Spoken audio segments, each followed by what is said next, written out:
I love you, kitty, and if there's any way, I love you, kitty, and it's a... Oh, boy, that's embarrassing. Hey, guys, not singing to the cat. That's not what's happening here at all. I don't sing to the cat. That's not like a hourly occurrence here in my household since I've been basically locked up in the house.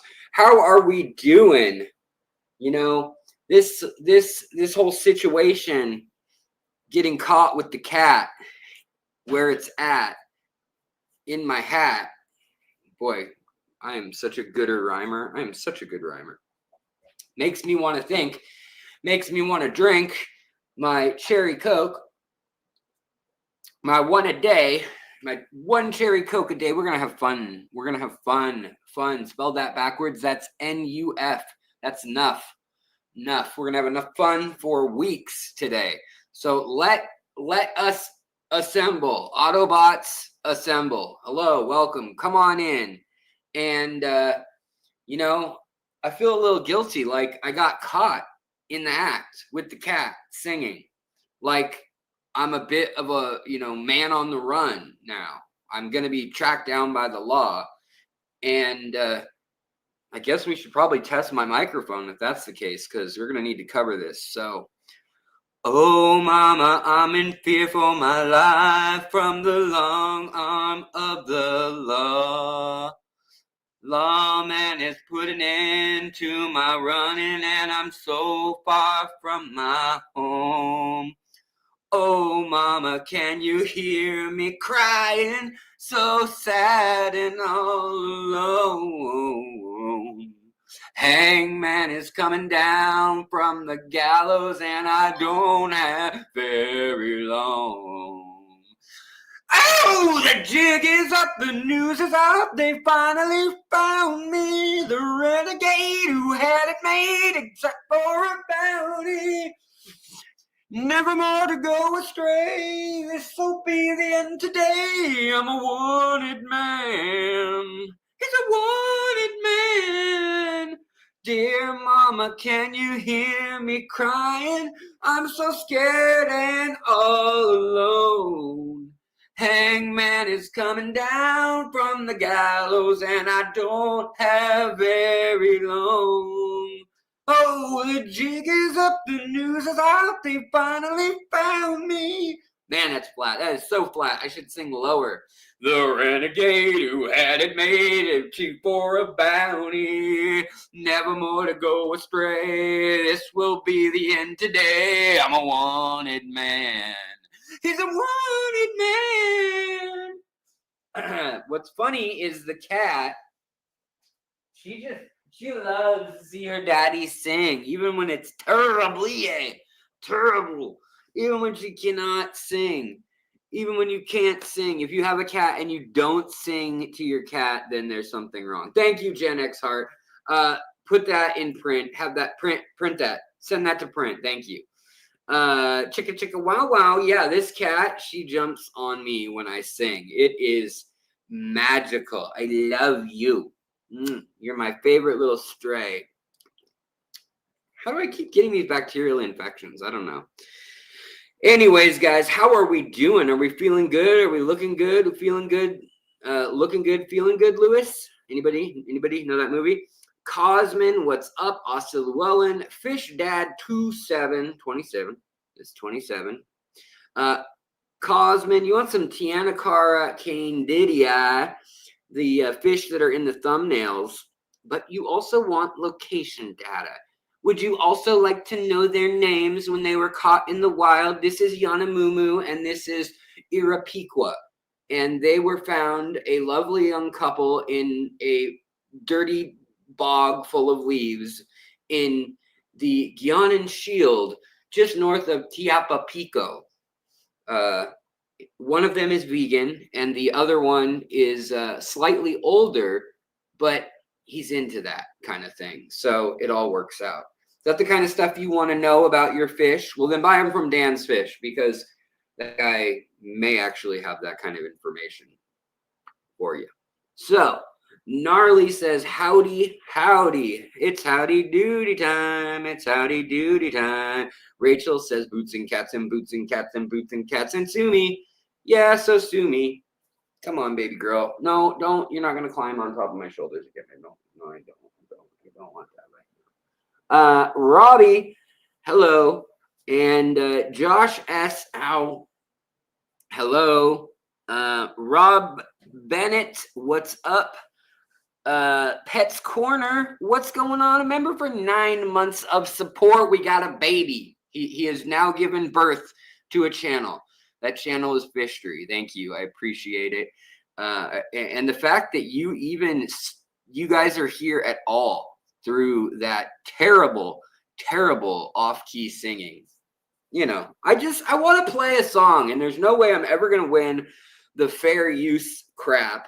So, you know, I got to make it up to you guys, all right? So I know there's only 20 of us in here, but the people who watch the replay, y'all are going to learn something here.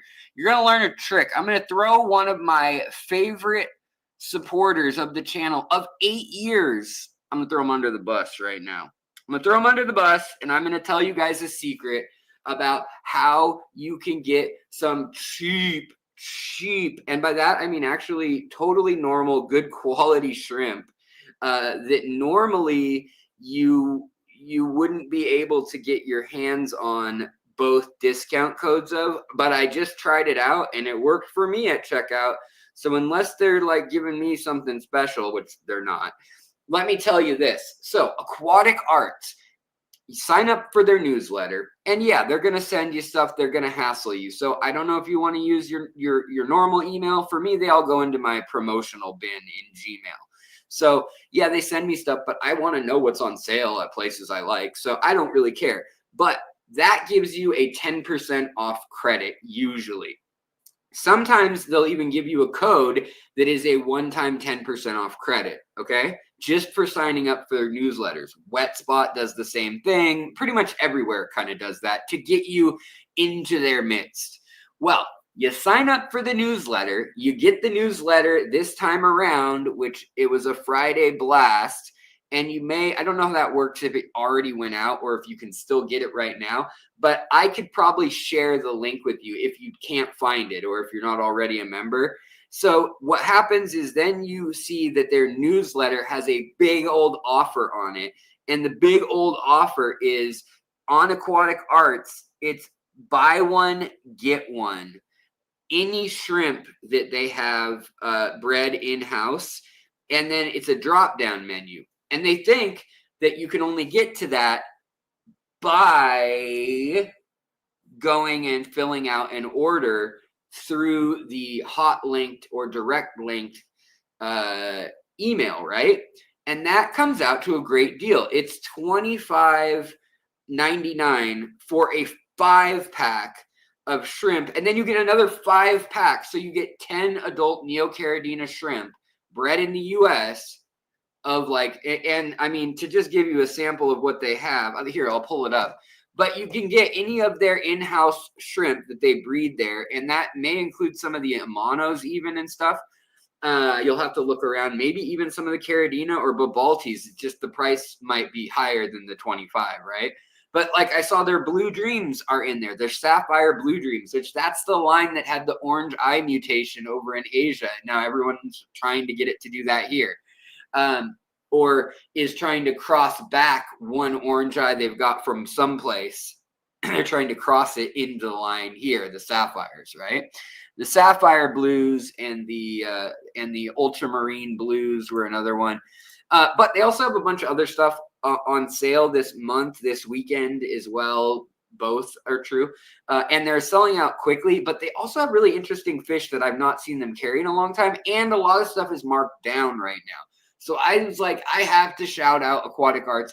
And if nothing else, bring your attention to some of the stuff that they have that's like, one, a killer deal. You guys can get 10 shrimp, 10 Neocaridina shrimp that are A grade or S grade, however you want to look at it. Neocaridinas go by A grade, B grade, C grade kind of thing usually. And then the red ones go by like Sakura, Painted Fire, Painted Red, cherry red. and it's a whole thing. You can go back and watch my videos on it if you're curious. Whereas there's S, double S, there's different grades, okay? There's triple S too, for the B shrimp and crystal shrimp and stuff like that, jade shrimp, King Kong, stuff like that. Anyways, so they're breeding in America now. They've had facilities for years now where they're breeding. And you guys saw 2 years ago, I did a thing where I bought the breeder pack that came with 15 shrimp. It came with 10 females and 5 males, and like half the females were pregnant, all top-notch, beautiful gold line shrimp. And I paid for that, plus some catappa leaves, some moss, and then it came with a 3-pack sampler of food that fed them for a year and a half. Now, I also bought shrimp envy food because I like that, and for growing out shrimp, it really does seem to help in my observations. But so what is wild is that they have all the shrimp that they're breeding there. They have them ready to go, and you can get that price through the newsletter. But then you can keep shopping. So then you can use my code at checkout and get another 15% off, which is guaranteed to be the best code out there. Unless it's like a Black Friday in-house code. I have like basically been grandfathered in, and thank you so much to Aquatic Arts for doing that. I need to work with them soon, and we're going to do an unboxing and show some of the new products, some of the new botanicals and stuff that they have going on. I have just been very painfully honest with everybody and been like, I cannot take on more fish at the moment until I move some fish, get rid of some of my breeders. I'll build another community tank or an aquascape, but I went from 32 tanks and now I'm at like 16 to 18 tanks, depending on what you count as a tank and like what has baby fry in it and so forth. But I mean, I'm not gonna disagree here with this, but we'll talk about that some other time. So let me pull this up because they've had some really cool stuff. And yeah, Asya, like you say, always happy with Aquatic Arts orders. Sometimes it takes a week for their order when you place it to go out, depending on what time of the week you place the order. Like if you place it today, it probably is going out next Wednesday. If you placed it next Tuesday or Wednesday, it might not go out for a whole week. But like if you place it now, it's going to go out early to mid next week and come to you overnight shipping. Now, shipping is expensive everywhere, but anywhere that I stand by ships overnight with climate control because I care about my fish. I think it's worth 2 or 3 times the money to get a fish that is healthy to you, that doesn't have disease, that's gone through quarantine, that has been treated by people who know what they're doing. And I rank Dan's fish at the very top because he has veterinarians, he does slobs, he does like long-term observation. And then I put Aquatic Arts right under that. I put, Moonlight Aquatics and Redfish, Bluefish when they were running, and I'm sure when they run again, and like Imperial Aquatics, 5D. I put all those on another tier. Right below that, I would say things like Aquahuna or things like some of the kind of like Seagrest or 5D like wholesalers are kind of in that realm because they sell to pet shops and things, and they're more turn and burn, fast pace kind of a thing. But up at the very top with Dan's fish, I would say there's maybe a few others like Select Aquatics, maybe with Greg Sage's Oddball Aquatics. So it's basically home breeders that only breed a few things, and Dan's fish, who has a veterinarian on staff that actually has few enough fish and tanks that he can manage those. Right below that is people like my buddy Jason at Redfish Bluefish, like Chang at Moonlight Aquatics. And it just so happens, you guys, that I have hookups on all that. Also, Garden of Eater Shrimps. I think they're great. They're top notch. I've never seen any disease from them. When they do get a disease, inevitably out of their over 500 tanks and constantly getting new shrimp from around the world, gardenofeatershrimps.com, TGOES. I have a 5% discount with them. So if you guys want a discount, it's in the description. It's usually Fishery and then 15, or Fishery and then 10. You know, whatever the best discount I can get you is. It's all caps, Fishery, and then the discount amount. So I hope that helps. But let's pull this up real quick, because also Aquatic Arts has been breeding Siloaceae shrimp, which is incredible. I just put out an episode on the new Cherax crayfish that they found in our hobby. By the way, I apologize that you see my gross psoriasis elbows. I've scrubbed and scrubbed. I can't get it to go away without it getting raw. But I think I'm turning into a crayfish. So maybe that's a good thing, because when they get their arm cut off, it grows back as a little arm, and then it grows all the way to full size eventually. So I'm hoping that maybe that's what's happening. Maybe my craptastic body is just shedding its limbs, and I'll just like grow them back, and then I'll have a little stubby leg, and I can only walk in circles for a week. And then like a month later, I'll be able to walk in a little bit bigger circle and a bigger circle, and then only take left turns. And then we'll be back to good as new. I think that's what's going on. Maybe. But let's pull this up. Let's take a look, because Aquatic Arts, they went through changes. They're going through changes. My burrito of a cat is just, I don't know what she's doing, but she looks like a burrito. She has like all her limbs tucked completely under her. I think maybe she's going to lose her limbs. Maybe she's going to drop all her limbs and, you know, be a super tall cat afterwards, not one of them little short cats. Ross from Baltimore, lurking while you're doing water changes. I love it. I love it. I'm here for it. Come hang out. Listen to me. I will be your siren. I will crash your ship into my rocks. I rock. Crash your ship into me. Boots and Cats, cat loaf. That is really the perfect term for what she looks like. Cat loaf. You're right. So anyways, Steve, hello. And Josh S, hello. Let's get to the notion of, of these shrimps. Try coconut oil on the arms, but don't make a mess with your wife, or will she be? Yeah, she'll be mad. She'd be mad at that. I've tried all sorts of different things like coconuts and almond butter, and yeah, actually I'm allergic to almonds, so that was kind of a dumb one to try. I just had hives. But no, I tried that. I tried Vaseline. I tried a lot of things. I tried steroids. You know, this is how crazy it is.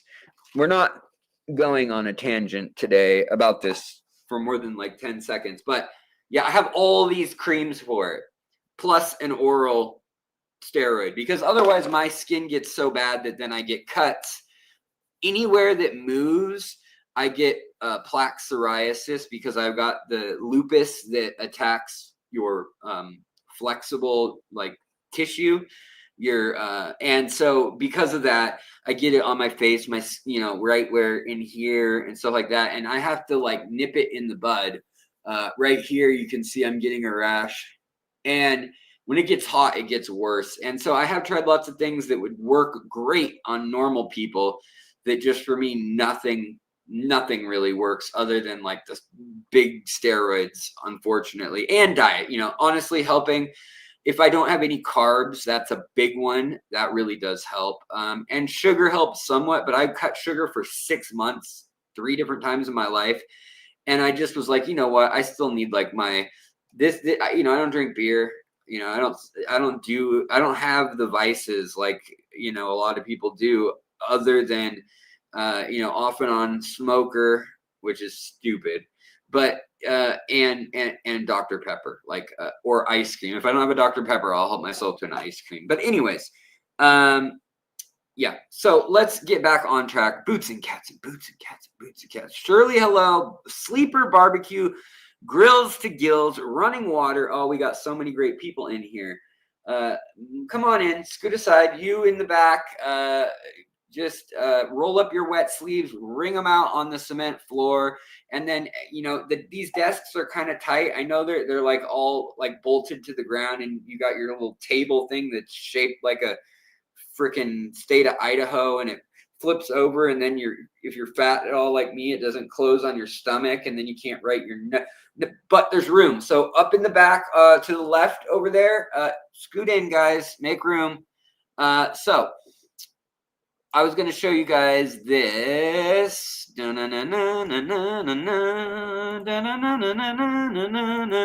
So if you sign up for their newsletter, yeah, you can sneak in, get the BOGO stuff, add that to your cart, then continue to do your shopping, then use my discount code of FISHERY15 at Aquatic Arts, and boom, you will get 15% off that entire order. Anything that's on sale already in green, you'll get 15% off that too. That's the crazy deal I have with them for being with them since they literally only sold shrimp. You know, I've been there forever. I would like to make a video about Siloese shrimp. You know, they are very, very, very endangered. I need to get good footage of them. That's honestly the truth. I wish I could go down and visit Garden of Eater Shrimps, because he has incredible footage or rather access to them, and that's great and all. Yeah.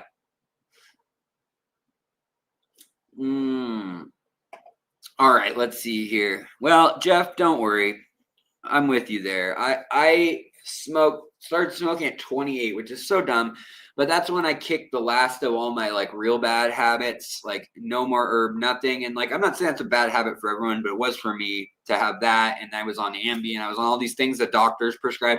And finally I was like, no more psychoactive medications from the doctors daily kind of thing. I got to get my brain together. I want to like take back my life. I got off all the SSRIs. I'm not saying others should do this. I'm just saying that's what I did. And I kind of needed a baseline. Before I got married to my wife a decade ago, I was like, I need a year of just nothing in my system but my own insanity. And I found out that, yeah, I probably did need a couple things. Like a mild SSRI was helpful for me for my manic tendencies. Otherwise, I would make 5 or 6 videos for y'all in one night that were just crazy, and probably none of them were that great. But then I would have another week where I would do nothing but like space out and look at nature and not create anything because I couldn't focus, or I was overwhelmed by emotions and like the bummer that is the world and the news and blah blah blah. So I've been through a lot of different like programs and things, from everything from pain to this and that, how to manage these things.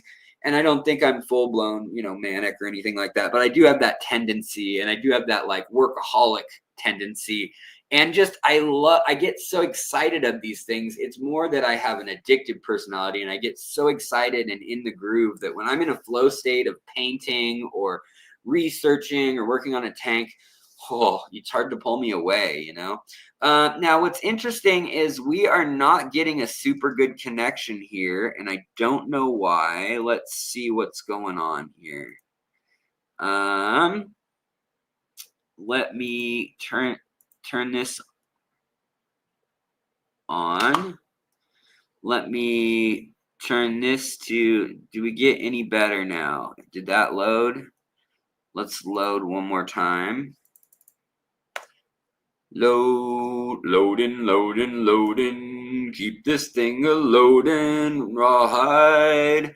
Are you guys hearing me cut in and out of like is the stream like glitchy or anything like that?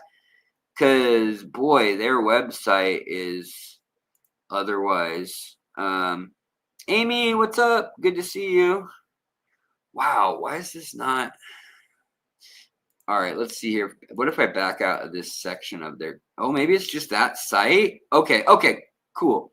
So when we're in here, What's Moonlight's aquatic policy? A bad shipping, like dead or sick animal? They'll totally refund you if they sent you something that's not alive. Any of the places I deal with, they will look at, if you take pictures of the bag, if you don't leave it outside for more than 2.5 hours when it's expected usually, or 2 hours with the in arrival time, everyone I work with has very, very reasonable and kind of industry standard roles for all that, which yeah, they do too. But here we go. So here's these shrimp that you can get, buy one get one right now. Or if you didn't sign in through the newsletter, you will see that these shrimp are being sold as, you can get the breeder pack. So that's like $80, right?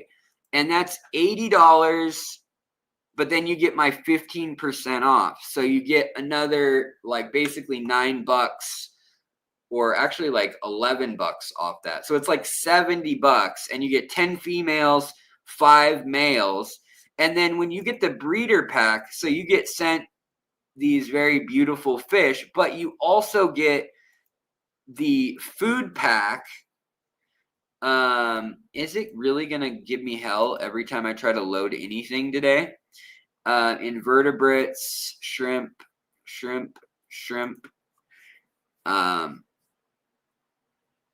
Bred by Aquatic Arts. Maybe this will have the BOGO on it another secret way. But boy, this is sound is good. Okay.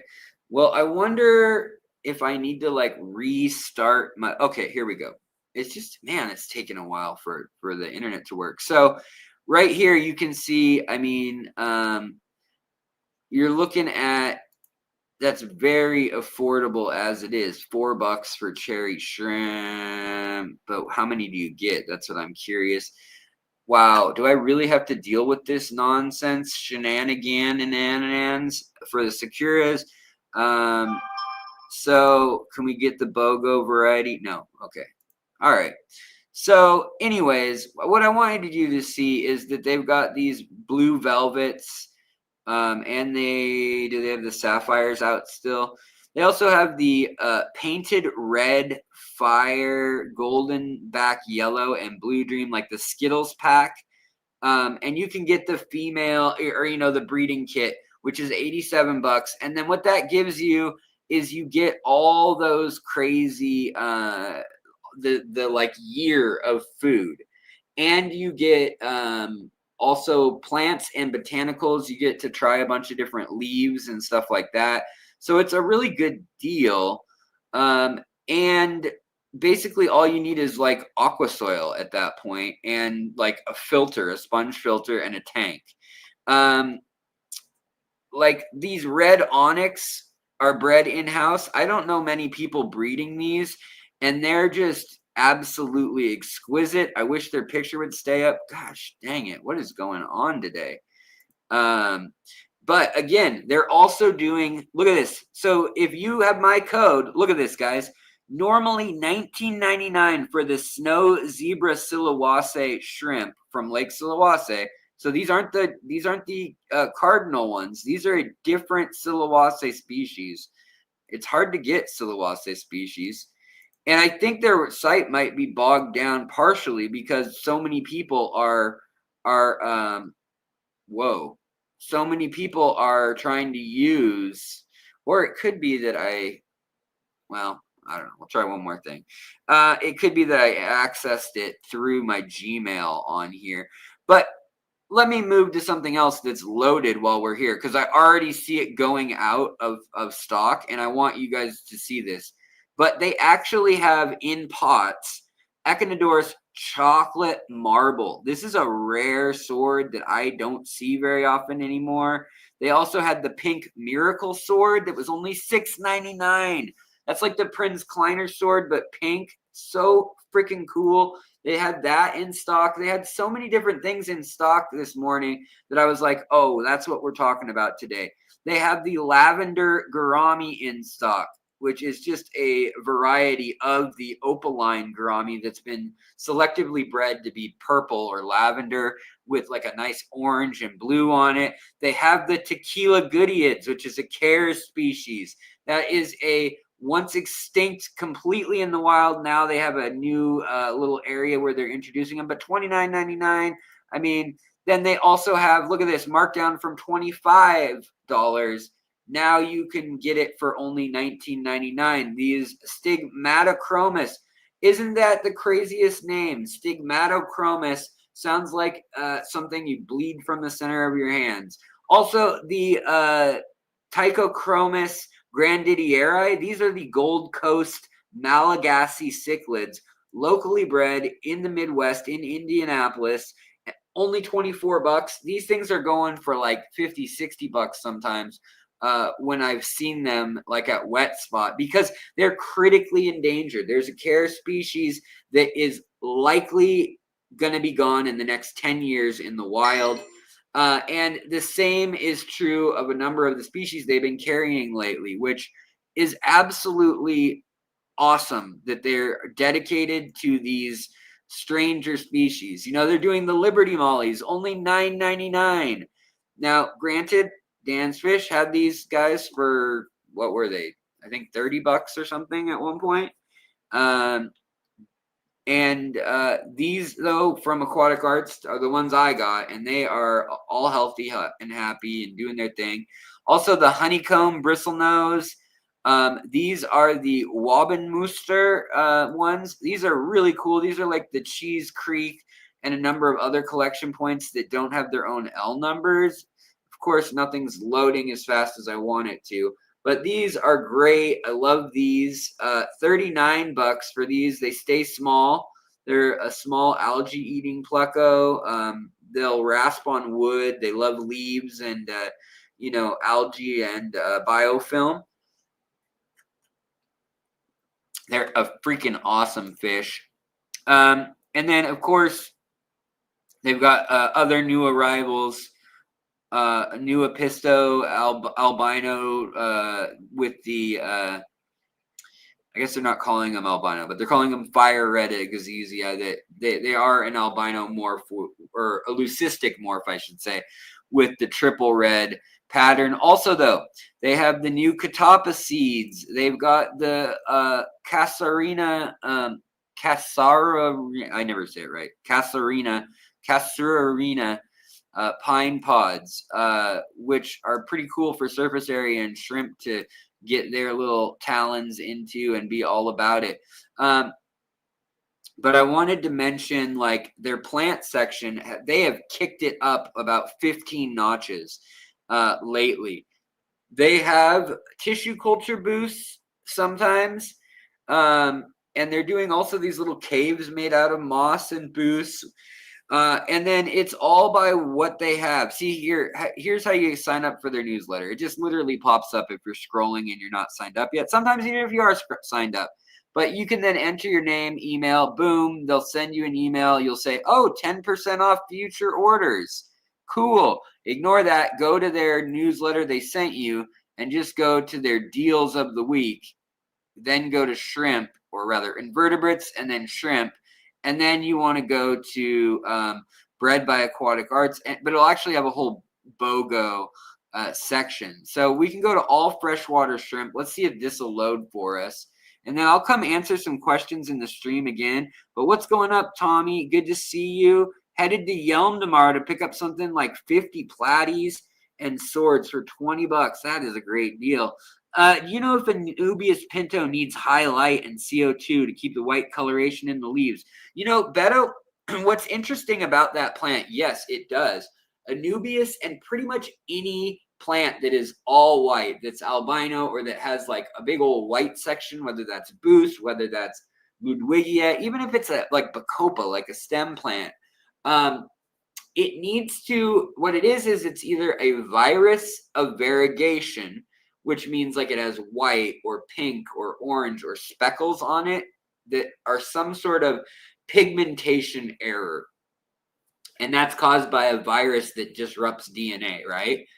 That's one way that plants get these crazy like constellation patterns or like splashes, so on and so forth. The other way is through chimerism, where there's actually two plants genetically. And what happens is when they get a beautiful little albino plant, it almost never can survive past like a sprout in the wild. And that's because there's no chlorophyll in a true albino plant. But if it's a leucistic plant, then it can have patches of white and it can be selectively bred to be more white. And that is one plant that can survive. But the most common thing you're going to see in the hobby, like with Pinto or with Snow or Anubias, Ivory, there's all sorts of different names for it.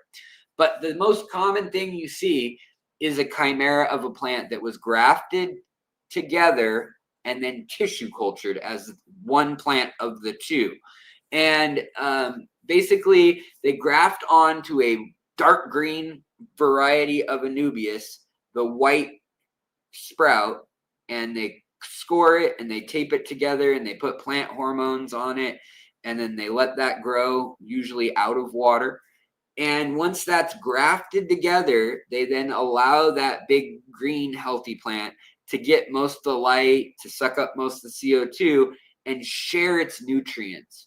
Then they cut off most of the green and leave 1 or 2 green leaves and maybe 5 to 10 white leaves. And that is how they trick you with aquascapes and things like that, where you see big bunches of the white. Unless it's a Pinto variety that was selectively bred to be more and more white or yellow or splotchy white, or like kind of these big like milk splatter whites that you'll see, or down the veins, which is variegation when it's down the veins. When you see that, that's virus. When you see the splotches, that's usually that's usually a trait, and it can be viral, but it's usually a trait that's passed down and bred into the plant. When you see a stark white leaf, though, almost always it is that they grafted it or cloned it and had it stuck onto a healthy variety of that plant. So it's really misleading then when they sell only the white clone tissue to you, because what you pretty much have to do is grow it in crazy high light, and that will work if it still has a hint of green to it. But there are some plants that have white leaves and green stems, and there's enough photo or chlorophyll in that stem to like pass, to just get it to survive. But they need lots of fertilizer, lots of CO2, lots of flow and oxygen and gas exchange. So constantly they're being fed all day long. Constantly ammonia is getting out of their way. They get a little bit of ammonia all day long food-wise out of the water, or nitrates, nitrogen, but a little bit of CO2, a little bit of this or that, but nothing is like stagnant, because any amount of debris at the bottom, like like a filterless tank, like a lot of the deep substrate tanks, the way they start to look with all the layering, that stuff is a death sentence for those really fragile plants, or things like pink panther or pink flamingo, crips, things like Ludwigia chai. Those are all like incredible plants, but they need to have really good flow to the roots and to the stem and leaves, because they need to be able to feed everywhere. And ideally, they should have as much of the green part of the plant that exists still, if it does still exist, there. Now, going even farther, they trick you even worse, in that a lot of those plants, when they're in a land form of the plant and not the submerged form, they're not as delicate.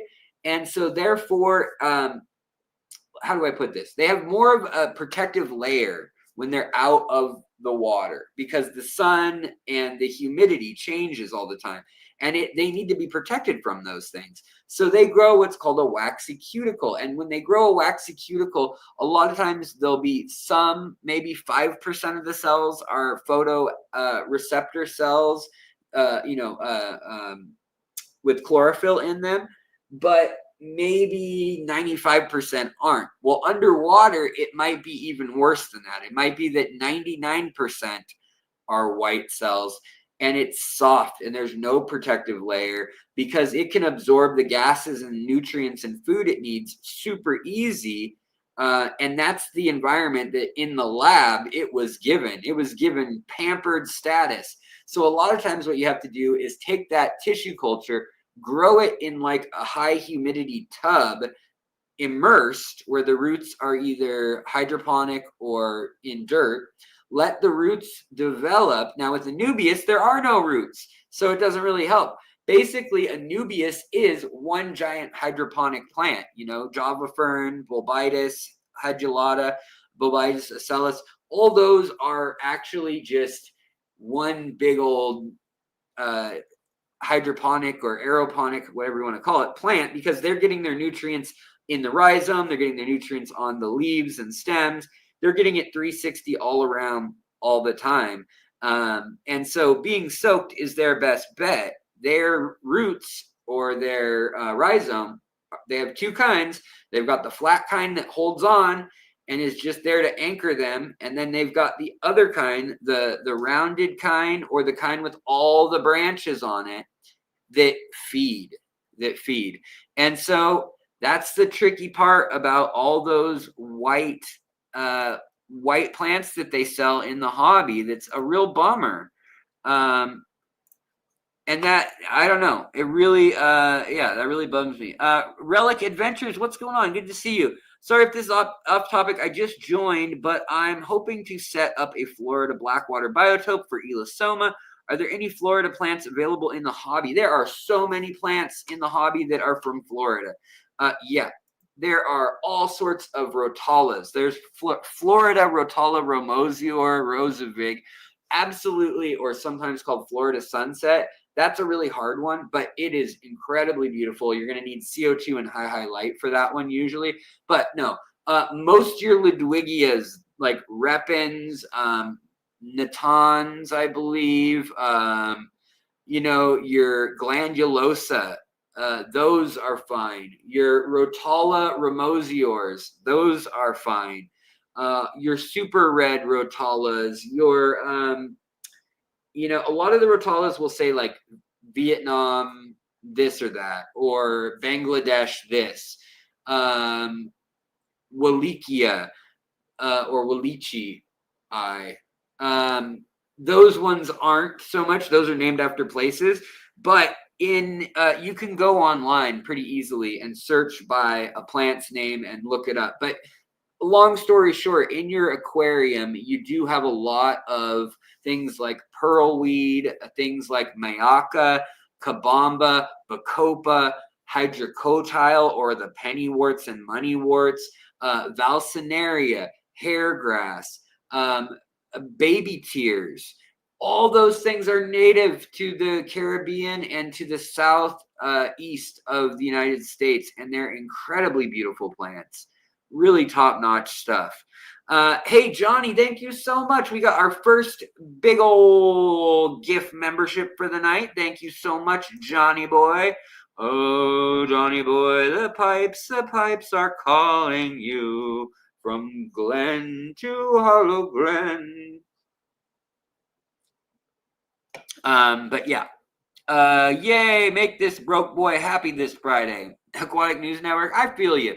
I don't really have the money to buy any of the stuff that's on sale right now either. You know, it's all going to whatever. But I have to, again, I know I've said it to most of y'all, but to whom set up the GoFundMe, thank you.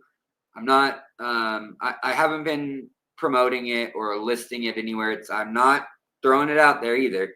But I just seriously thank you. What you guys did was really helpful. It's a little over $1,000 now, and that it raised my spirits. It also made me deeply uncomfortable, obviously, but just thank you. I just want to just take the note and say thank you. I can't say more than that, other than it was needed, and I used it and I will be using it. So thank you to everyone else who's just here watching, being a part of this. Like, thank you so much too. I mean, there's no hierarchy here, guys. Those of you who help out when you can, and that is incredible. But sharing and just, teaching me things, sharing interesting news articles, saying, hey, could you cover this in a video? I'm not clear on this concept. That stuff is great. That is wonderful. And so I just recorded an episode. I've become quite the editing nutcase, and I'm real slow at it. But I have a video that I'm hoping it will be out tomorrow morning. And it's about how we think about disease and illness in the hobby, and how I think we have it completely wrong. And I think I had it completely wrong. And, a lot of people are worried all around the world, like, what's going to happen when they ban antibiotics? What happens when I can't get levamisole? And there are a number of these things that are difficult, but I just want to say to you, I'm going to give away part of what I talk about in that 20-minute video that I'm still editing down. And, I just love when I say one thing, I have to go find an infographic that's relevant. And I know almost no fish YouTube creators go do that, but like SciShow does, and like Antov, what's his name? Antov Petrov, he does it. So many cool science creators, pretty much all that have editing teams, but they find like an infographic or make an infographic. And so sometimes I spend an hour or two putting together an infographic of like some data I found in a research paper, and then this, and then like adding this or that, making it the right, because maybe it only came in a square shape, but I don't want it this small on the screen. I want it to take up the whole screen. So then I like have to reset the XY axis because I'm a crazy person. So, doing that though I think it has its place, and hopefully in time, even though that slows down my output, I'm hoping it will make the quality of the information better. And that's the thing, is for a long time I said, I don't want to be flashy just to be flashy, just to hook you always. But if it has something to teach you, if you could pause the screen and look at the information and be like, oh, wait a minute, he's got a quote there that says something from that paper, and it's directly relevant to the thing he just said, but it explains it in detail. Like, that's the kind of thing that like I save. And like right now I've got 18,000 screenshots on my freaking phone, and I got my phone not even a year ago. That's what kind of a crazy person you're dealing with here on this channel. So I appreciate that somebody cares. Otherwise, I would be just screaming in the void at night, and you guys make me this much less crazy by existing and watching the content. So thank you. Waffling Bag, love the name. $10. Was it because I was waffling on like a D-bag? Is that what's going on? Is that what's being said? No, I appreciate it very kindly. Thank you. I'll put it in my piggy bank. I'll put it in my fishy bank. Alan Bauer, my buddy, he has for years, we haven't done an aquascape contest in a while. And, there's another thing. Oh, I mentioned that I wanted to talk about fish from the island, or shrimp from the island of Sulawesi. And I do. Shrimp and fish from there. People are putting tilapia and flower horns by the millions, no, by the thousands, into those lakes, and they're eating every rabbit snail, every blueberry snail, every beautiful of the 64 known species of shrimp in Lake Paso and Lake Matao, and the connected swamp streams and basically flooded forest that connects part of the year. And that water is like hard water, ancient water, 11 million years of lake that has been untouched. It's risen, it's fallen, it's been connected to the mainland, it's been separated. Absolutely just mind-blowing that this place even exists. It's like kind of like the Rift Lakes, like a really special, completely unique place. And some assholes threw tilapia and guppies and all this other crap in there lately. And the other thing that's going on is people are seeing wild bettas and thinking, oh, those wild bettas aren't going to make it. I better throw in some normal bettas so they can hybridize and maybe they'll make it because they'll be prettier. Or I'll come back and I'll make money when they're prettier when some of them mix. And so this is something I was talking with CC's Aquatic Pets, talking with her, and she's got the interior minister or something like that from Malaysia. Forget his exact title, but he's going to come on the channel and chat with us about what they're doing to try to preserve land for bettas. However, in Indonesia, I also have a person I'm in contact with that is Dutch, which sounds like a weird contradiction, but if you know world history, you know that the Dutch ruled over Indonesia for 250 years plus. And the Dutch had a big, Dutch East Indies company in Indonesia with palm oil and exporting spices and, all sorts of stuff. Well, they also now are there in an ethnic sense and in a cultural sense. They left a mark. And there are people tied back. A lot of families have members that go back and forth between Indonesia and like Amsterdam and stuff like that. In fact, my high school sweetheart, she was completely Dutch, like white, pasty white, red hair and freckles, but she knew like Indonesian and like Malay and was, anyways, interesting stuff. She spent a lot of time in like Bali too. But yeah, her dad happened to have work and family in the Netherlands, and they'd been there for like 200 or 300, or in Indonesia for 200 or 300 years. So the lakes there, though, finally there are some nonprofits, and there's actually just people on the ground that were fed up, and they said, you know what? I don't care if there's a nonprofit. I don't care if the government's doing anything about it. We're going to go out and we're going to spearfish all of the flower horns, all of the Oreochromis, the tilapia species that people are throwing in. People are putting stupid crap like Oscars and Dovai in the lake just because they think it looks cool. And it's so frustrating to me. Like, you have this one-of-a-kind ecosystem that has all these nano creatures, that has bacteria, that has archaea, that has insects, that has, plants and fish and algae even that's nowhere else on Earth, freshwater jellyfish and things like that, stuff that's trapped from primordial oceans. And you freaking throw basically a bunch of goldfish in there, the trash fish. Oh, it's frustrating. But long story short, Dutch gal, hopefully she'll come on the show. I am in a weird spot with this channel where like everyone thinks that, 80,000 subscribers means that you're big enough that I don't want to make waves. I don't want to piss off the government. I would come on to a show that's like a podcast that's just like maybe nerd focused, but you're kind of on YouTube, and I know they do ads and they're monetized, and it's kind of public. It's kind of like I see what goes on there with like the people catching all the crazy fish in the sewers, and and I have to explain to them every time, unless they've watched the channel, like, no, guys, we're a little different here, or at least we try to be. And it's about learning, it's about education, it's about conservation, and growing together here, growing as a world of nature lovers and fish lovers.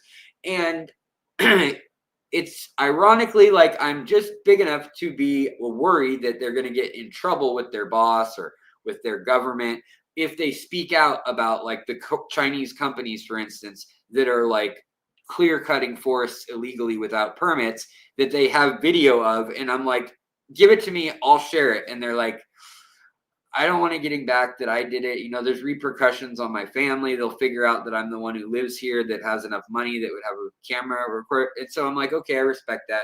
Well, is there a nonprofit that can, and then I come up against the problem that I'm not a big enough channel with like 1 million subscribers where I can actually apply the pressure.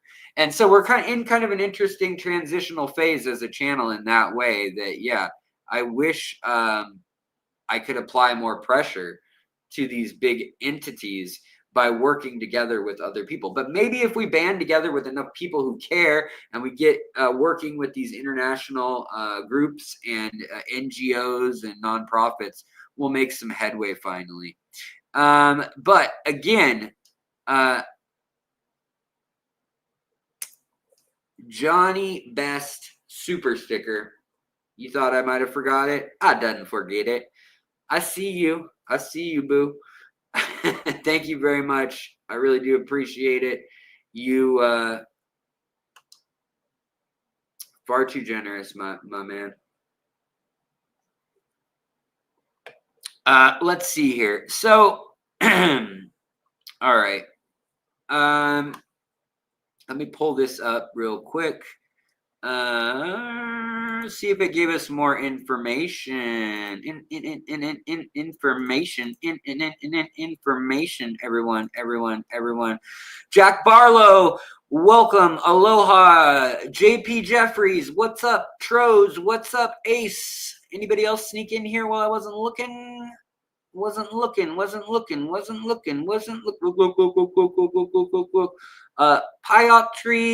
Basinski.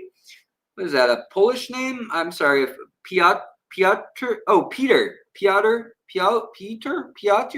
Man, I'm sorry. I butchered that bad. Peter. Alex can't talk. I'm sorry. Whatever. However you prefer your name said. Pretend I did it right, and then pretend that you still like me. Rolando Gonzalez says, how hard or easy is it to breed chili raspberries? I just added 10 to a planted 5 gallon that had 3 in there plus Neocaridina shrimp. So it's going to be hard in a 5 gallon unless you get them fat ahead of time, feed them all live foods, keep it really low pH, very tannic water with lots of hiding spots, leaf litter and moss and debris, and you feed them live micro infusoria and maybe Daphnia or brine shrimp, baby brine shrimp, vinegar eels, things like that. In a dark tank, you could then put them in there for 2 or 3 weeks and hope they lay eggs in the moss, kind of like most egg scatterers would, or a week maybe. But really want to look for that fat belly on the females and the color in the males, the real colorful males, and them kind of showing off for each other. And yeah, I think that's probably the best way to go about it. I do have a video on the Phoenix Rasbora. I mentioned how to breed them. I also have a video on how to breed any egg scatterer, also how to breed Rasboras and Tetras, like how I prefer to do that, or how do you breed in a 2.5 gallon tank even. So you could use that method of the 5 gallon / 2.5 gallon tank to breed, but you need another tank to move the adults. And then you let the eggs just maybe hatch. You don't even know if they're laid, basically, that way. You just season the adults. Then you do a water change to simulate the wet season. You have all the tannins, the darkness, the live food and all that in the tank. You leave them in there for a week. Then you pull the adults and you hope that they left some eggs at the bottom. They usually did, but you usually won't even know for 2 months. So you also have to have a fairly seasoned little tank to do that in. So that's why I leave those tanks set up. I don't even have a filter running, but I have algae in there. I have some moss. I have a light that's on it, and I will have some sort of like ostracod, seed shrimp, something or other in there, just doing its thing. Alex, how can ramshorn snail Alex, how can ramshorn snail be a parameter to know when minerals are low? Yeah, that's a great question, Johnny. So ramshorn snails are really nice when you see what they look like in your water. So if you have had water where you said, okay, I'm going to be a good little aquarist. I'm going to get 7.0 water or 7.2 or 6.8 or whatever it may be, somewhere around neutral. I'm going to have the KH and GH that's recommended for my shrimp or my snails. And then you see what your shrimp look like, right? Look and see on, for instance, Aquatic Arts. Go look and see what their shrimp and their snails and things look like. See how opaque their bodies are, how much milkiness there is to it versus how you can't see light through it at all, or if they look like little glowing jewels or gems. That is going to be your gold standard on these websites, the way those look usually. And with ram's horn snails, you can tell by how tight the spiral is, how fast they grew. So if the spiral is really tight and it is deep, like a yo-yo is shaped almost, or kind of like an hourglass with convex top and bottom, like, you know, you've got your normal hourglass shape, but if the top of the hourglass is also, so let me think of it. So the snail shell's round. If each side is also concaved rather than flat or even convex, then you know that it grew slowly. If it's even, if it's just a perfect round, like a wheel, then that usually means it grew pretty evenly. And then you can also look at the spiral and see how tight it is. If it goes like really tight and it gets tighter and tighter, like skinny too, you know that snail didn't have enough nutrients and food, or it didn't have enough nutrients in the, as in KH and calcium.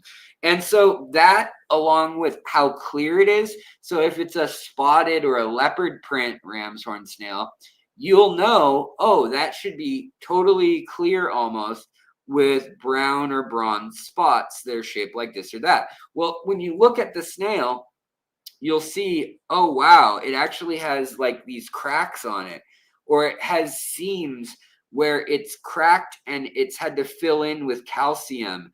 And when there's a lot of calcium, you'll be able to see all these ridges and excess, what they're called plaques, on their exoskeleton, on their shell.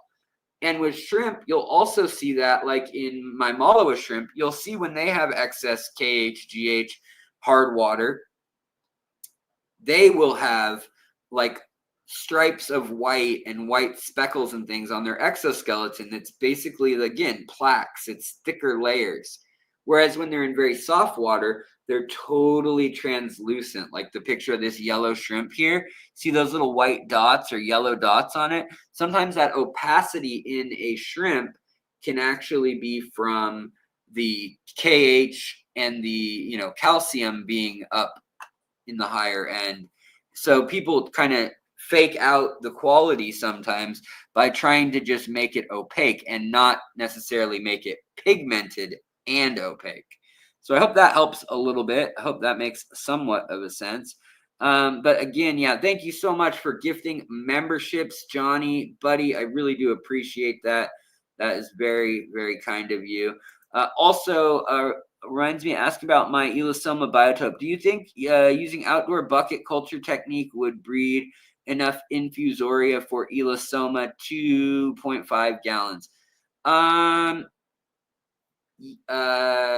The 5-gallon bucket, depending on where you are, will breed enough mosquito eggs and things for the adults, or mosquito, but get them while they're young, you know, small mosquito larvae. You don't want the big ones that have teeth. You want the little tiny ones that are like barely visible. Daphnia, it just kind of depends. If you get Daphnia and seed shrimp and you see little white dots floating in, you know, you scoop up, or you get a turkey baster of your pond water, your bucket water, and you look at it, you got some algae in there and you got some, milky yellow or green, water, pea soup, and you can see little critters in there, or under a microscope, or even with your phone, you can zoom in and see something in there that's swimming around and looks like there's a bunch of them. That's good stuff. If you can't get that cultured in time, or if it's just not culturing in the month you want it to, rather than say 6 months of having it out there all the time and you just had it, you can also just take things like, the easiest one is to take like broccoli and cauliflower and maybe some romaine lettuce and blanch that. Don't boil it, but bring it up to almost boiling, and just let it cook for a little bit, or zucchini or squash. and then throw it in an aquarium that has a heater, like a 2.5-gallon aquarium that's 78 degrees in a humid room. Especially if that aquarium's been around the block, if that aquarium has existed for a while and there's already a little bit of algae or whatever it may be, cyanobacteria, something in there. Cyanobacteria is not the best thing, but I'm just saying, like, you see that there's like some structure. Maybe when you feel the inside of the glass, there's a little bit of a slickness. There's biofilm building up, and you can break up other leaves in there. But when you take lettuce, when you take romaine lettuce or even like, iceberg lettuce, crumple it up or steam it, but not boil it, but steam it, get it all mushy, and then let it sit in a cup of warm water, especially in the windowsill, for like 4 days, 5 days. One, it will smell bad, but two, as it falls apart, you'll start seeing these dots all over. That's your smallest infusoria. That's what your baby fish will want at first, and you just need a pipette to take that out and squirt that into their tank. Now, beyond that, if you have a bucket of water that has grown algae in your backyard, that's another great thing. They'll even eat the algae when they're that small of a fish. Most species of little fish will eat algae, even diatom algae, when they're that small. Beyond that, they're going to be eating seed shrimp. Vinegar eels or white worms are another good option if you don't have time to culture things. Even baby brine shrimp are okay, but usually that's more like week 2. Quite frankly, they're going to have their yolk sac as long as the parents were well nourished, and the babies will have that for maybe 3 to 5 days. Once they hatch, they'll be hiding low. Hopefully you'll get the parents out of the way, or they'll be in a big enough setting that they have hiding places and their parents just don't see them. But you'll have a way higher survival rate if you get the parents out of their tank like I did. And then they will just start kind of going around the bottom of the tank looking for food in the case of elastomas. Let's see here. I heard soft-boiled eggs. Yeah, that's another great one, Ace.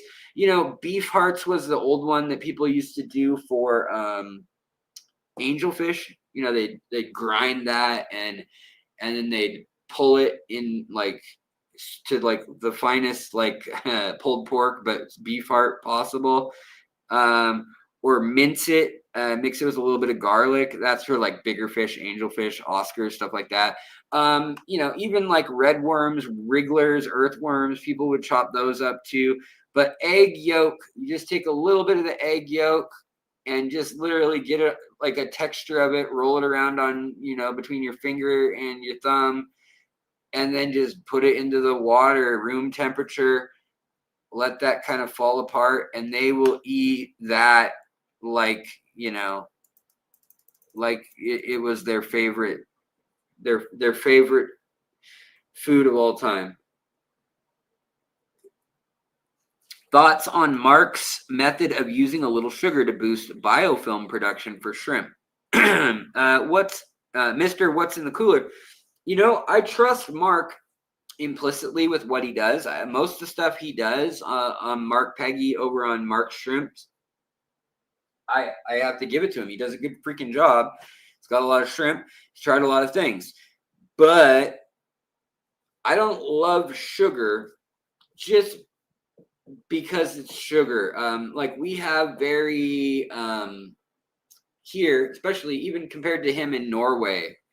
Is it Norway or is it Sweden? Anyways, or Denmark. I don't remember where he's at these days, but I know he's from Scotland originally. But so wherever he's at, remember the EU has different rules on like even sugar. So like our processed sugar, when you get sugar at the store, it like very often in Europe it's brown and it's like cane sugar.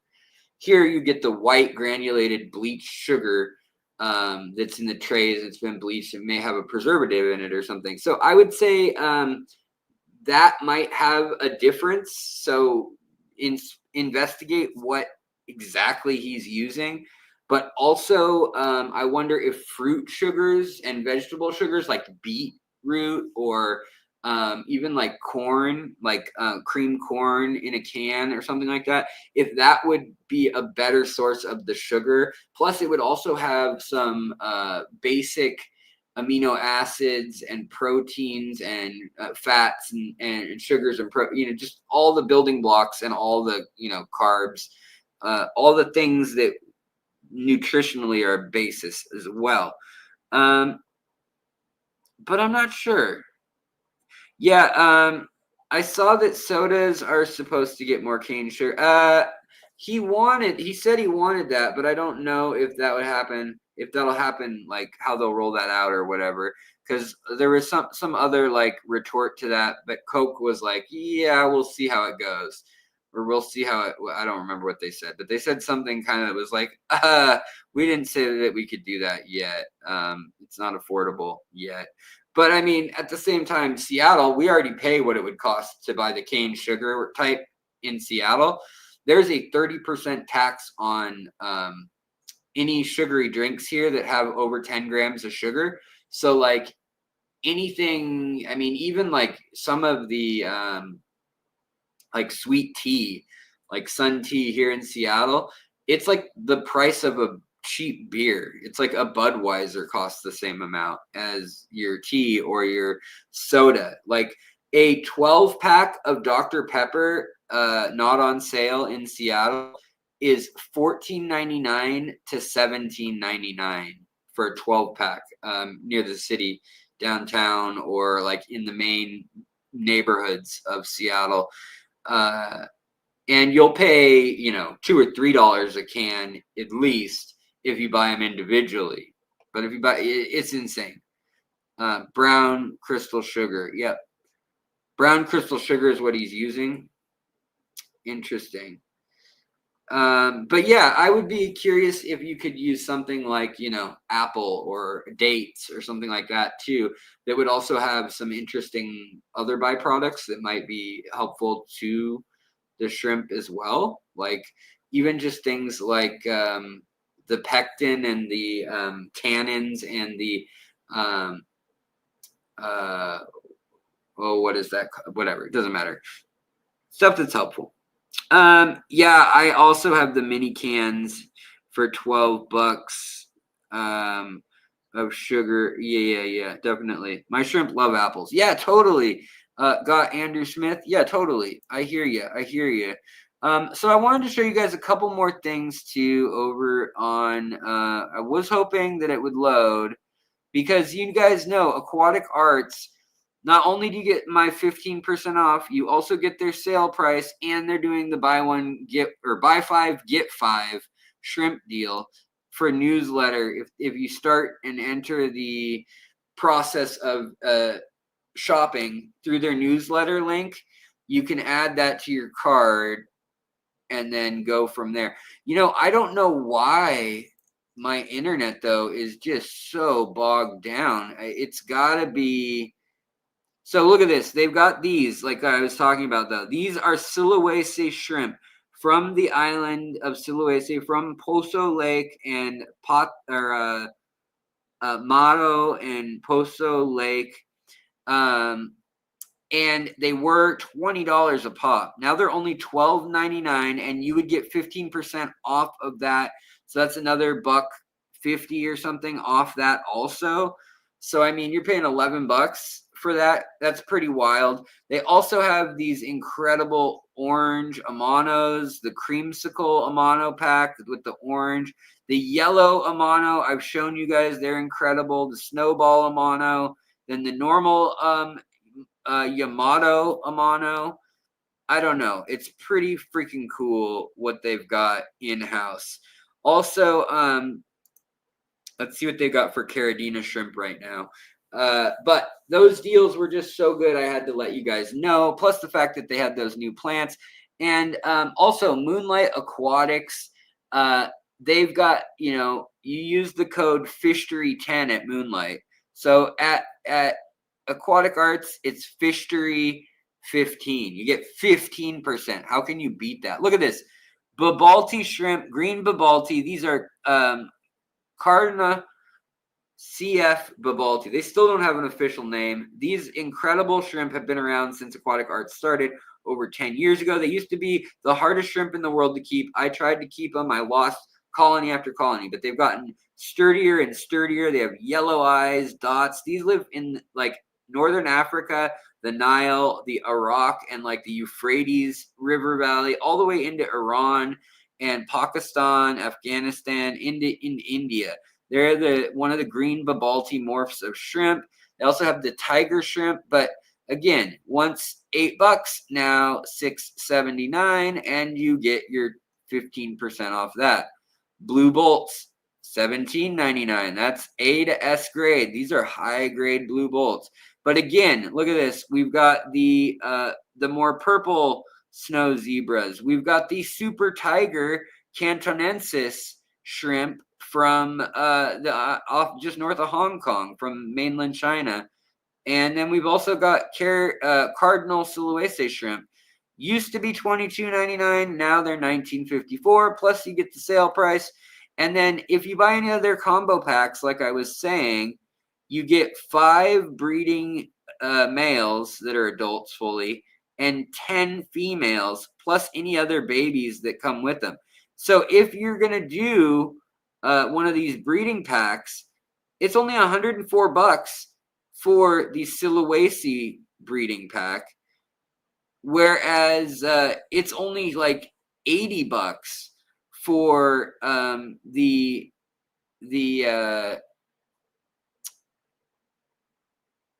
other stuff that is Neocaridina.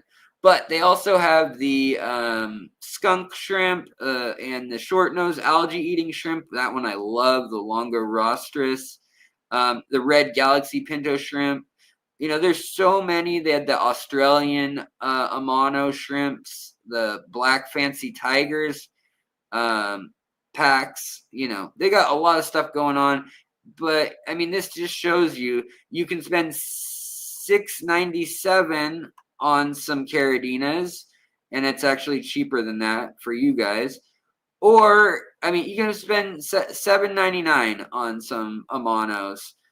Or you could spend, you could go all out, buck wild, go crazy, and spend a whopping, where'd they go? I just saw the price and I was like, holy crap. What was it? 100 and so, oh, yeah, the fancy black tigers. So I think, yeah, $99. It used to be $125. But I mean, yeah, these are incredibly expensive. So are the red ones. But their stuff's good. And, you know, if you're into shrimp and you're going to sell them, you're going to have a line that you're going to start, you got to get the best quality stuff. This stuff used to be $500 a pop, you know, Dreamfish and Vin and all these other places that used to sell all over the place. But I can't see spending that, but you know. Also now they're doing betas, male and female, which I love. They were trying to do baddest pairs for a while. I don't know how long that will go on, or if that's a all the time thing, or just they had some that they could tell apart easily. But lately they have had quite a selection, at least 3 or 4 species at a time, which is cool. And if you go to all freshwater fish, like I said, they had, you know, all sorts of CARES species, from extinct in the wild to endangered in the wild. And if you are looking for CARES points at your club, or trying to, you know, make a difference, keep a species alive, they got you covered. And that's worth a lot to me, to support people who support this stuff, who keep this stuff on their, you know, on their sales sheets, even when it may not always be the most profitable. But if you go to plants, Aquatic Arts has really stepped up their game again. And you can get everything here from Brazilian pennywort, you know, there's American pennywort, but Java fern, $5.99 for a pot. They've got plant weight anchors, $3.99 for, I think it's a 12-pack. They've got water wisteria, only $6.99.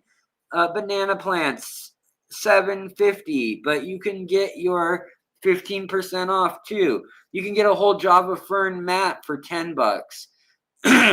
Floating plant combo pack, $4.99. Red tiger lily, $6.99.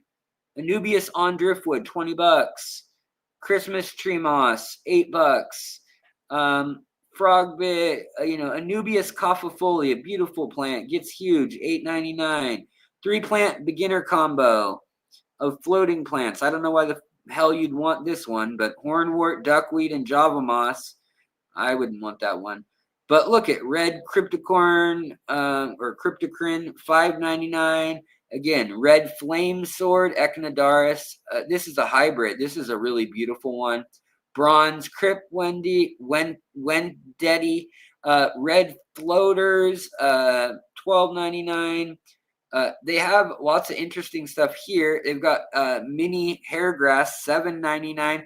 And then the other thing that they have that is, let's see, where do they still have this deal? Yeah, they arrange by either foreground, midground, background, or floating, which is great. But they used to have a tissue culture section. And the tissue culture section had a deal where you could get, like, you buy 3, you get a 4th one free. And that might still be the case. I'm not sure. You'll have to throw them in your cart and see. But their tissue cultures are all made by their own company now. So AquaZen is their company. They make those plants now. They grow the cultures. Purple Bacopa salzmani stem plants. That's a great deal, $11.99. I've seen that go for $15 a stem. I've also seen it for $5 a stem, but I'm just saying. Needle-leaf Ludwigia, Thai onion plant. I mean, there's all sorts of stuff here. Pearl weed, $7.99. Arrowhead vine, $5.99. Cryptospiralis, $7.99. Lemon Bacopa, $8.99. There's all sorts of stuff on here. Mini bulbitis, baby leaves. These are a great one. The Heteroclida deformis, really special. I mean, look at this. They got 12 pages of plants. And I just skipped to page 6, I think. And yeah, we're sold out by that page. But I was going to say, they do keep what's sold out so you can say, oh, I want to know when that's back in. But it's pretty wild. They have a large selection at any given time, and I really do appreciate that. They also sell full-on aquariums. They have a lot of hardscape and stuff. So I just wanted to give Aquatic Arts a big shout-out. I mean, all these dry goods. They've got the botanicals, the leaf litter, fish food. They've got all sorts of fish food now that they've worked on, some of it proprietary, some of it just like Shrimp Envy places. You know, it's good when, like, everywhere I recommend, from Dan's Fish to Garden of Eater to Lucas Brett's to Shrimp Envy themselves, who I recommend buying shrimp from them too, to Aquatic Arts, all those people use Shrimp Envy, which is all made in the US. But look, you can get Sulawesi, plants that are just from Sulawesi, for $14. And you can get a whole thing so it looks like the decor that would be falling into the lakes there. They've also got their vampire crabs and their, other stuff that we didn't look at yet, but they've got a betta botanical pack. And they've got lots of cholla wood, lots of bamboo leaves, mulberry leaves. And I have entire episodes on cinnamon leaves, moringa leaves, guava leaves, jackfruit leaves, almond leaves, and which things do which, because some of them do things like sterilize your water. Some of them, not completely, but, get rid of a lot of bacteria. Some of them get rid of fungi. Some of them encourage helpful fungi. It is like there is a thing that each thing does for every season, right, guys? Oh, baby girl, you are such a whiner. Baby kitty. All right, so freshwater snails, again, they always have the freaking best selection of these. They've got the red racer snails. They've got every mystery snail color you could ever want. They're always down at like $4 a piece. They've got the devil spike snails. They've got my favorite are always these are interesting, but the Malaysian trumpet snails with red rims, kind of cool. The giant Tawuti rabbit snails, which have white spots. Look at these. Isn't that cool? That's a normal rabbit snail. And then they've got, ram's horn snails if you really want them, I guess. But over here, they've got the olive nearite. They've got the assassin snail. They've got these, the horned and thorn nearites, the Clithon species. These don't lay those little white eggs on everything. These ones either. The zebra thorn, these ones here. Only $3.99 for a couple of these. $2.99 for the sun thorns. I love them, and I get the bad grades that are all beat up because I still think they're a super good deal. I think they're really good at cleaning any hard algae or algae on like big, robust leaf plants like Logonandra boldi or Anubias or Java fern. They're top notch at that. But the other thing that I gotta shout them out for, even though they've got springtails, isopods, and they've got whole setups like tanks and cages and everything. They've even got amphibians. They've got axolotls. I think they were gonna start doing dart frogs soon, as well as like maybe some white's tree frogs. And I mean, like, they're all about trying all new things. Freshwater amphibians, what do they have right now? Maybe just diving frogs might be in right now. But they also have the best selection of your crabs, where you've got your terrestrial, semi-aquatic, and true freshwater crabs. They've got the vampire crabs. They're the only place that gets this much variety and does it in-house too. And so they can guarantee you no infections, no freaky weird stuff, no mildew or rot, which is such a problem with some of these crabs having issues with the shell rotting. And these ones, they've been breeding for years now. Also, their Cherax crayfish, they've been breeding those for a long time. I wish this freaking website would load. It's driving me insane. Pile Aquatics, what's going on? Ace, what's going on? Jessica, hey, you hate Malaysian trumpet snails. Well, I get that they can be annoying if you're not ready for them, but they're pretty nice when you know that they're coming. When you invite them over for dinner and they're polite guests, when they just, oh, hi, baby, I wouldn't leave you for the world, my love. The way they aerate your substrate and move things around and kind of get the roots to be all clean and evenly exposed to water flow. It's pretty amazing how they've evolved to work like ideally with a lot of the different species that are out there. All right. Well, I guess their website is just gonna not work at all. So how are we doing, guys? Do we have any major? Did Skeptical Aquatics remove their channel? I don't know what happened, guys. But Skeptical Aquatics kind of came after me for a while, and I was like, I don't love that. Then they kind of went after a couple other people that were like, oh yeah, you got a problem. And I think they kind of messed with maybe some wrong people. I don't know, because they were digging places and saying things that I knew 100% were not true. And some of it was, and that was the hard part, was they were using like ChatGPT and AI to put out a lot of content very quickly. And some of it, they did some research on like father fish and a number of other things. And I don't know if they got sued for like slander or, threatened with any of that.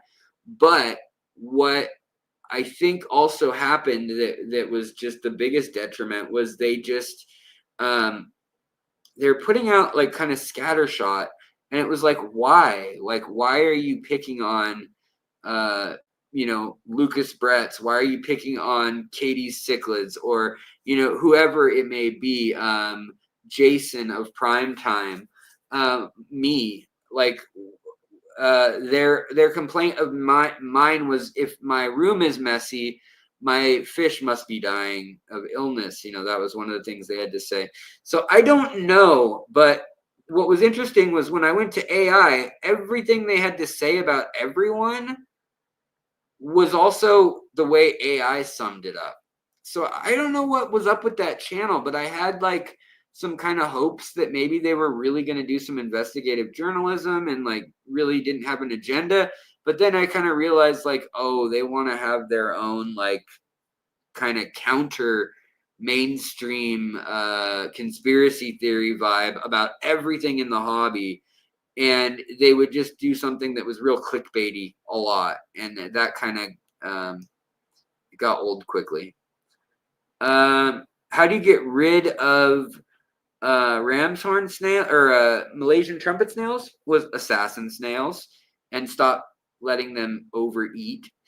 Alex, have you ever done a fish room tour of Aquatics Arts before? So I haven't. They rebuilt their fish room 2.5, 3 years ago after I guess it was middle of / end of kind of the COVID stuff. And they spent $2 million, I want to say, on all new facilities, like 100,000 square feet altogether, I think, and a couple acres of land. And they I was supposed to go out there, supposed to film, and obviously lockdowns and that kind of stuff made it tough. And then they never did a grand cat hair. And they never did a grand opening, so that was a bummer. Like the way they had wanted to. And then they had to redo all their glass tanks into acrylic, I think, and then they didn't get everything moved in-house when they wanted to, and then they ran out of some angel funding, and then they launched Vivi. There was a lot going on there, and that's why it was a little quiet for a little while. Now they have a new majority owner, a guy that I feel like really good about the company with, in that like they're on good footing now, the way I see their products and things.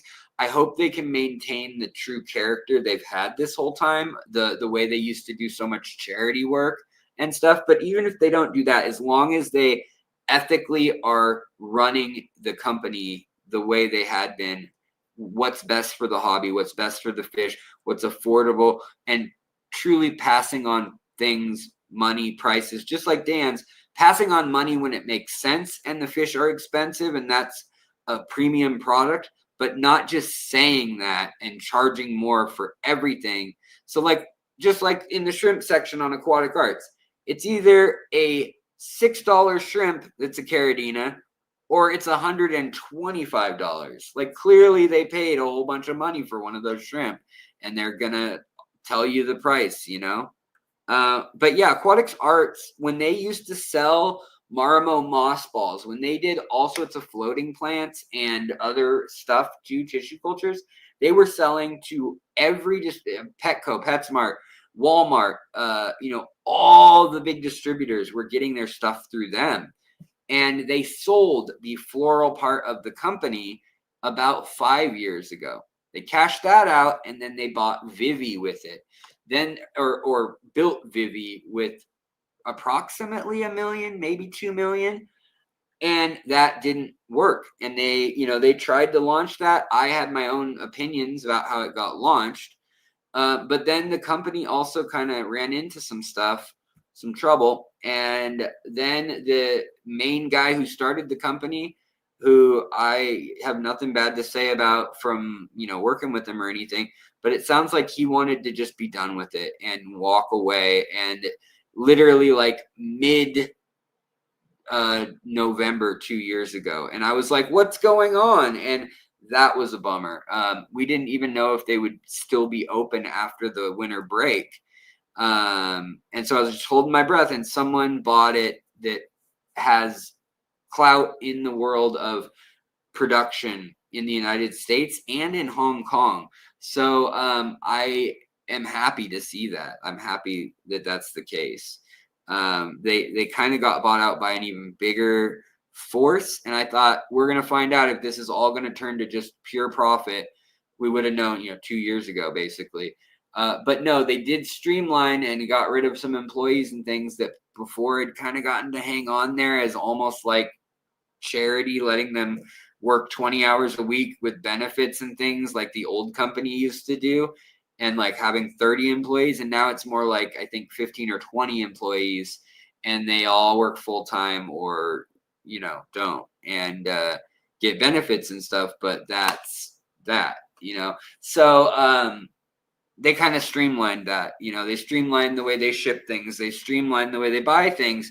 They started breeding in-house. A lot of these things really made a difference. All the stuff they breed in-house, they're able to offer then at a lot better rate. And they're trying to continue to do more and more of that, because originally that was the goal, was to have US bred shrimp.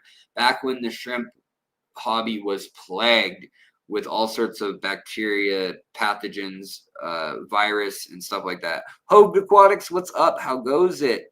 Yeah, losing Vivi made me sad. Yeah, me too, man. I made all the vector art for their websites. A lot of the photography, that was me, and two other people also. But I mean, yeah, it really was. It was a bummer, especially when I've known, as long as I've been on YouTube, I've worked with them. I reached out when I had less than 1,000 subscribers and just said, I know this will work out. Trust me. Like, I gave them this crazy pitch that I was like, and it worked out that first year. We had 20 or 30 friends that I made on YouTube, and we all bought stuff from them. And it was basically like a group rate thing. And then the next year they're like, let's throw a party for giveaways and stuff over the holiday. And then, that attracted even more people. By the next year, soon we're at 10,000 subscribers. And I think we had like 1,000 different purchases that you could trace back to the channel. So that felt pretty good. And I feel like I really helped build Aquatic Arts. And they really did have to listen to, like, listen, I don't think you should ship anything unless it's overnight, unless it's an invertebrate or something that's low temperature friendly or high temperature friendly, very rugged. I think that, the ethics of this or that, and we were like right on board with all of it. And so that's why I work with them. I honestly have been offered a number of things lately by some big aquarium companies. And basically they want me to say, like, today's stream is brought to you by this company. Next time you need to do your water change, use this product. And unless that's the one I would always go for a reason, I just can't bring myself to do that. And maybe I should hunt down the brands that I really do feel that way about and try to leverage some things that way, so we can do more giveaways. Maybe I can do more trips, fund more stuff on the channel. Darbwire, great question. Let's see here. Do you use fish food to feed your scud cultures or something else? I just give them algae, and I just rip up plants from other tanks, and I suck up algae from other tanks. I'll take filter water that's all brown. I'll wring it out up there, so bacteria and stuff too. I will also here and there, I'll sometimes throw in some dry flake food, something like color enhancing flake food, but that's about it.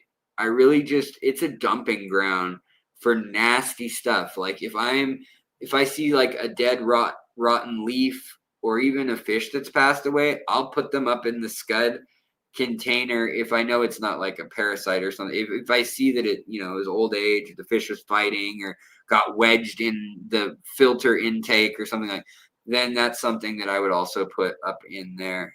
Yeah. You're right on the Columbia. Oh, nice. If you like fishing and hiking, let me bring you down for the week or sometime. I would love that. Hogue Aquatics.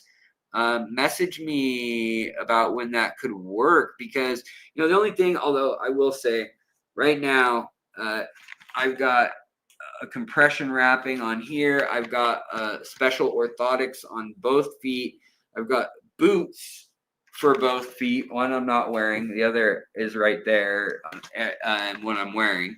Because I have 2 broken ankles. So right now is not the best time. I'm hoping my first trip back to humanity is going to be to go speak at the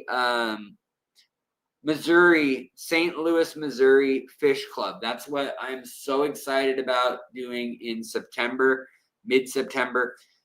I'm praying that I am okay to go, and maybe my wife or even my dad, I don't know, it sounds crazy, but would take me there. But I'm hoping soon after that maybe I can get out collecting a little bit and stuff like that. The thing is, I just can't walk on that foot more than a few steps, the right foot, and I can't get it wet whatsoever, and I have to get it rewrapped twice a week in like sterile gauze.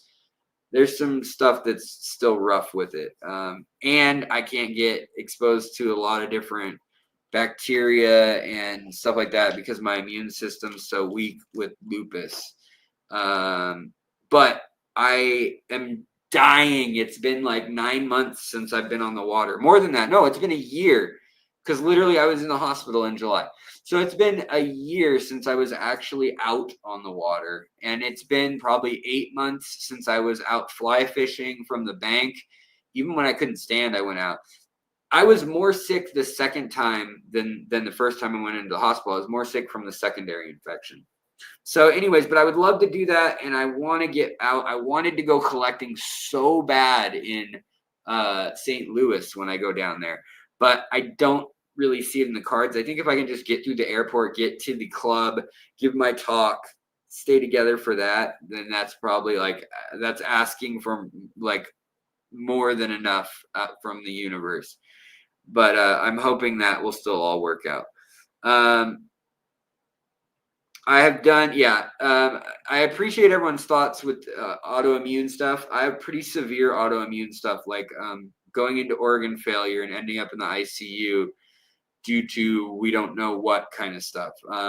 Also, I've had problems where I get blisters and like lose massive chunks of skin. Twice I've needed grafts on my back. Pretty bad stuff. It is not 100% known what is even wrong with me.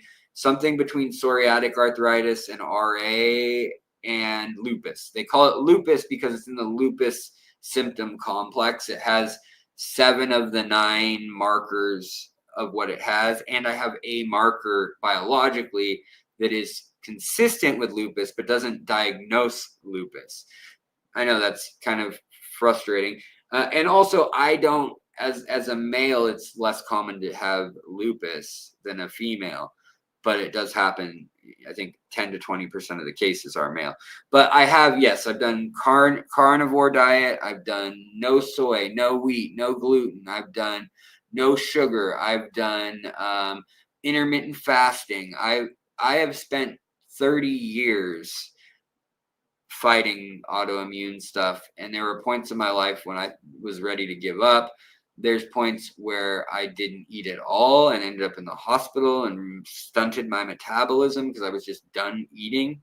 I've also done, high protein, all carnivore diet. I've done vegan diet. I mean, I've tried a lot of things for 6 months at a time, usually is how long I would commit to something when I'd like really read about it, or paleo or this or that. All I can say is I appreciate anybody's suggestions and support, but honestly, at the end of the day, steroids and stuff like that is all I can do to manage once I'm in a flare. Now, to avoid a flare, less sugar, less carbs, being active, not being in the heat, and not having any allergic reactions or illness that already erodes my health. So don't get the flu. Stay away from people during flu season, or wear a mask like a weirdo. I was doing that before anybody else. It's really hard. Sleep enough. That's another thing I have trouble with because I also have, chronic pain. Anyways, I don't want to go into all of that, but yeah, you get it. It's really hard. And I do appreciate people's thoughts and all that, but I've tried a lot, and, what works for me, there hasn't been any miracle cure, but there's been a lot of things that I've learned, like, oh, that helps a lot, or that I can get through the day with this or that. And let's just say I've run the channel, I've run either a tattoo shop or some, freelance work or working for this or that for the last, I've never been on disability. So knock on wood, with the exception of a few weeks of my life, a few weeks ago when I was only putting out 1 video a week and 2 live streams a week, and 1 week I only did 1 live stream. That's the slowest this channel's been, unless I am unconscious and in the hospital. So I'm trying to make that the case for the future as well, where we'll get you something. Can a scud get a parasite from a fish? Yeah, they can, but more likely they're not going to get it from a fish. They're going to get it from a snail that has it, that releases it in the slime it has, or that dies and they're feeding on the dead snail. Or in bird poo, they may eat the eggs.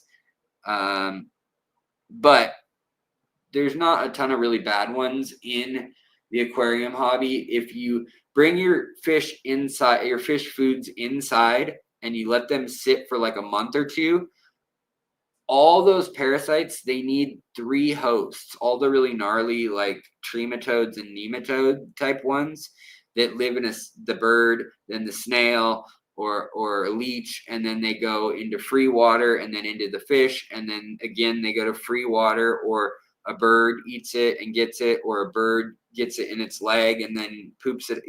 Those ones, those are they're hard for them to complete their cycle in the aquarium. So because of that, it works out in our favor as aquarists that a lot of that doesn't get passed on. Some few things do get passed on. You have been my fish guy. I really learned a lot. Thank you so much, Johnny. I appreciate it, man. I do. Let's see here. Johnny, again, dude, thank you. You are so generous and thoughtful, man. I don't know what to say. You keep, whenever I feel like I'm running on fumes or whatever, you guys all are here as a community to lift me up, but also just like Johnny's always the one who's like, I got the light, and just, throws the match into the tank of fumes and keeps us going a few more miles, right? When the spark plug gives out, Johnny's got a match. So let's see here. I was going to say, might have been mostly peaceful place in the world to him, Wait, what was going on? Hey, Alex, what new plants, if any, Mike? Not a whole lot, really. I don't have many new ones personally. Aquatic Arts had some new plants though that were in their newsletter. They'd sold out a half of them by the time I got the newsletter. I was like, really? And then but some of their Echinodoris, their swords, their marble chocolate sword, their red red princess sword, pink something sword, pink spoon sword, or something like that. They have a number of morphs that are really cool looking. Also, they got tissue cultures, variegated stuff, Lindernia. That's, yeah, very cool. Anyways, Alex and everyone, you got married yesterday. Well, congratulations, Wicked Freaking Aquatic. That's awesome. I'd love to see a picture of that. Are we friends on Facebook? Can I see that? Have you seen this? Have you heard this? But awesome. I hope that you have many years of wedded bliss like me and my wife. Where is my wife? I think she's out with another man. I'm sure she'll be home soon. At least I got my other lady. That's right. I got my other lady right here. And her name is Shumi. Shumi. All right, you guys. I am gonna get going here. I'm gonna roll out me and my homies. We don't have none. We've got none. Ollie the pufferfish, always good to see you. Oh, my wife just actually said something. She said, what did she say? She said, oh, I am just, wow. Well, I thought she was going to be home now, around now, 6. And she just texted me, my friend just arrived at the restaurant, meaning they're going to be there another like 2 hours probably before drive home and there. Whatever. Yeah, I'm in trouble. I know. Actually, I need to put my legs up because of the swelling and the heat still. It's not that hot today, but the house never cooled off. So it's hot in the house. All right, you guys. Thank you so much for hanging out, for rocking out. Rock out with your cat out. Rock out with your fish out. 13 years on the river. She's watching the stream. I feel like there's a song with these words people are saying. Congratulations. Thank you for all the knowledge and the wisdom, Mr. Alex. You in trouble, rest well. Happy marriage, everyone. Have a great weekend. Got 13 years myself, still plugging along. Congrats, wicked. I'll send you some pictures. Anyways, guys. Yeah, exactly. If you need a stream to hang out in, go over to Stephen P. 2003. There's a link right here. Thanks to Jeff Kane, who also does some later streams in the evening. Y'all rock. I love all y'all. And if you guys want to hang out, talk more fish, pontificate about the fishicates, the officiate and pontificate about the whatever. I don't have anything clever to say. Go over there and hang out with them. They're lovely folks. Both Stephen P. 2003 Aquatics, pork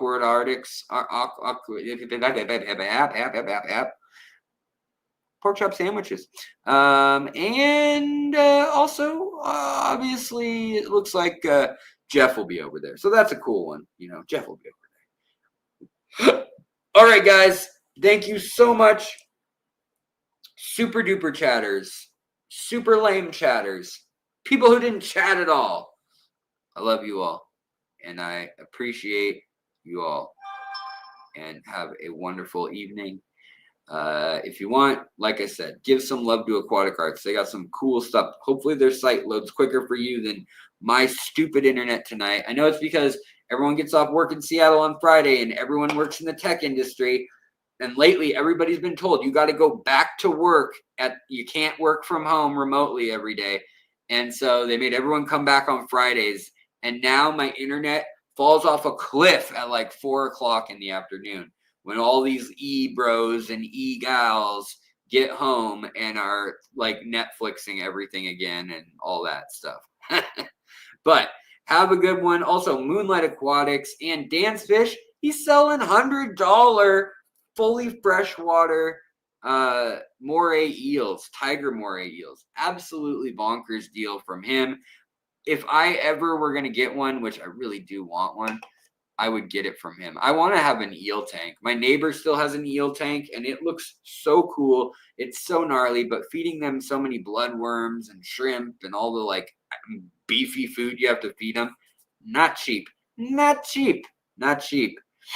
But anyways, you guys, I got to get out of here. Thank you for the healing vibes, Dagmar. I appreciate it. Thanks for the healing vibes, for the love, for the questions, all of y'all. Y'all rock. Have a wonderful evening. Sumi wants you to have a wonderful evening. She could have run into the other room, but she just decided, I'm going to sit on this chair right here. Right here. I'm just going to sit on this chair. Okay. All right. We're done. Bye, guys. Don't hit me again.